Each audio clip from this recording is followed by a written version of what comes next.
Baik, Assalamualaikum warahmatullahi wabarakatuh. Terima kasih anak-anakku semuanya yang pada kesempatan siang hari ini masih bisa berada di dalam ruangan kelas ini untuk mengikuti pembelajaran kimia. Ya, beberapa minggu yang lalu sudah kita bahas yang berkenaan dengan konsentrasi larutan yang terdiri dari molaritas, molalitas, dan fraksi mol. Kemudian juga penurunan tekanan uap larutan yang merupakan bagian dari materi sifat koligatif larutan. Nah, kemudian yang akan kita bahas pada pertemuan kali ini adalah berkenaan dengan sifat koligatif larutan yang lain, yaitu adalah kenaikan titik didih atau delta Tb.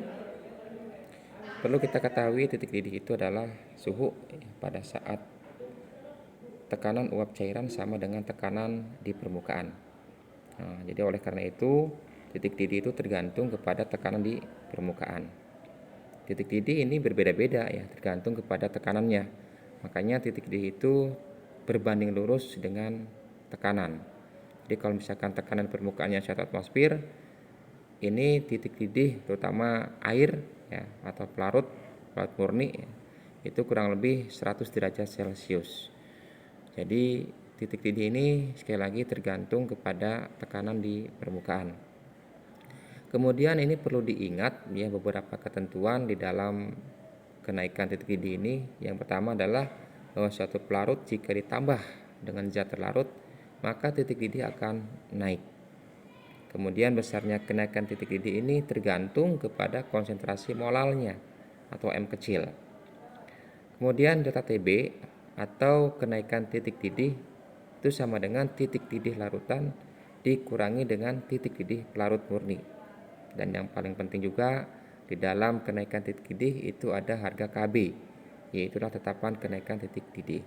Jadi rumus keseluruhan berkenaan dengan kenaikan titik didih delta Tb itu sama dengan M dikali dengan Kb. M itu sendiri itu sudah pernah kita bahas bahwa M adalah merupakan molalitas larutan yang rumusannya adalah gram per mr dikali dengan 1000 per P. Gram di situ adalah massa zat terlarut, kemudian mr itu adalah massa molekul zat terlarut, dan P itu adalah merupakan massa dari pelarutnya. Nah, jadi rumusan secara umumnya adalah delta Tb sama dengan gram per mr dikali dengan 1000 per P dikali dengan Kb. Baik. Yang berikutnya adalah ini contohnya berkenaan dengan kenaikan titik didih larutan. Contoh adalah tentukan titik didih larutan yang mengandung 18 gram glukosa di mana mr glukosa itu adalah 180 dalam 500 gram air. Kemudian diketahui Kb airnya adalah 0,52 derajat Celcius per molal. Kita ingat bahwa rumusannya sesuai dengan yang tadi telah kita bahas bahwa delta Tb itu sama dengan Tb larutan dikurangi dengan Tb pelarut. Yang kita cari adalah Tb larutannya, bukan delta Tb. Maka untuk mencari Tb larutan harus kita cari dulu harga delta Tb-nya dengan menggunakan rumus M dikali dengan Kb. Nah, sehingga delta Tb-nya sama dengan sesuai dengan rumusan M kali Kb. M-nya itu adalah gram per mr dikali dengan 1000 per P. Nah, maka ketemulah hasil perhitungan sesuai dengan data-data yang ada. Delta Tb-nya adalah 0,104 derajat Celcius. Ini baru harga delta Tb.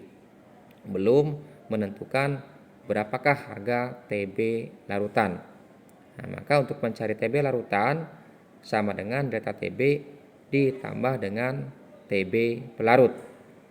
Nah, kemudian ketemulah hasilnya bahwa delta Tb sama dengan 0,104 ditambah dengan Tb pelarutnya adalah 100. Dari mana Tb pelarut itu 100? Karena ini menggunakan pelarutnya adalah pelarut air, maka Tb pelarut air atau titik didih dari air itu adalah 100 derajat Celcius. Nah, sehingga ketemulah harganya 100,104 derajat Celcius. Jadi dapat kita simpulkan bahwa titik didih larutan itu mempunyai harga yang lebih besar dibandingkan dengan titik didih dari pelarutnya. Baik, yang kedua, Yang berikutnya adalah berkenaan dengan penurunan titik beku. Ya, ini juga sama termasuk ke dalam sifat kualitatif larutan yang ketiga. Ya, tadi sudah kita bahas tentang kenaikan titik didih atau delta Tb.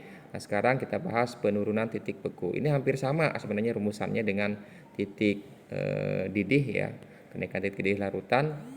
Nah, titik beku itu adalah suhu pada saat tekanan uap cairan sama dengan tekanan uap padatannya. Perlu diingat juga, nih sama seperti halnya tadi pada kenaikan titik didih, bahwa suatu pelarut jika ditambah dengan zat terlarut, maka titik bekunya akan turun. Kemudian besarnya penurunan titik beku itu tergantung kepada konsentrasi molal atau M. Dan delta TF sama dengan titik beku pelarut murni dikurangi dengan titik beku larutan. Berbeda dengan harga delta TB. Kalau delta TB itu titik didih larutan dikurangi dengan titik didih pelarut. Nah, kalau untuk yang delta TF, ini titik beku pelarutnya dikurangi dengan titik beku larutan. Kenapa? Karena titik beku pelarut itu mempunyai nilai yang lebih besar dibandingkan dengan titik beku larutannya. Kemudian juga ada harga KF-nya yang merupakan tetapan penurunan titik beku. Nah, sehingga rumusannya ini tidak jauh berbeda dengan pada kenaikan titik didih. Ya, sehingga delta TF sama dengan M kali dengan KF. M-nya sama ya seperti pada halnya kenaikan titik didih. Nah, sehingga delta TF sama dengan gram per mr dikali dengan 1000 per P kali dengan KF. Jadi yang membedakan antara rumusan penurunan titik beku dengan kenaikan titik didih itu adalah terletak pada harga KF dan KB-nya. Jadi kalau KF itu adalah khusus untuk yang penurunan titik beku, sementara untuk yang KB adalah khusus untuk yang delta TB atau kenaikan titik didih. Nah, ini contohnya juga hampir sama dengan yang tadi ya. Bahkan soalnya pun sama ya. Cuman yang tadi ditanyakannya adalah titik didih larutan, kalau yang ini adalah titik beku larutan. Ya. Jadi hampir sama ya. Contohnya adalah titik beku larutan mengandung tentukan titik beku larutan yang mengandung 18 gram glukosa bersama dengan tadi soalnya mR-nya adalah 180 dalam 500 gram air.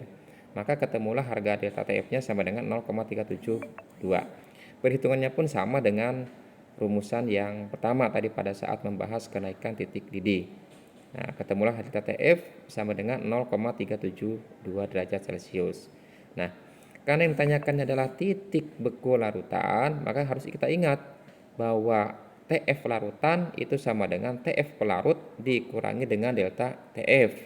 Nah, sehingga ketemulah hasilnya TF larutan sama dengan 0 dikurangi dengan 0,372. Dari mana Pak 0? 0 itu adalah merupakan titik beku dari pelarut murni atau air. Nah, sehingga hasilnya adalah minus 0,372 derajat Celcius. Nah, dengan demikian dapat kita simpulkan bahwa titik beku dari larutan mempunyai harga yang lebih kecil dibandingkan dengan titik beku dari pelarutnya. Baik, demikian ya, untuk sementara ini yang perlu disampaikan berkenaan dengan materi sifat kualitatif larutan ya, di semester yang pertama di kelas 12 MIPA ya. Mudah-mudahan apa yang disampaikan pada pertemuan kali ini bisa memberikan manfaat.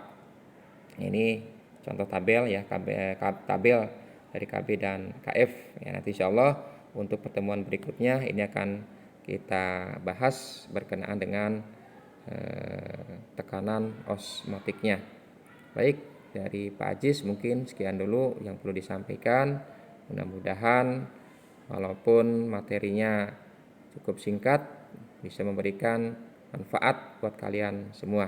Jangan lupa banyak belajar ya, biar apa yang telah disampaikan pada pertemuan kali ini bisa dipahami oleh kalian semua.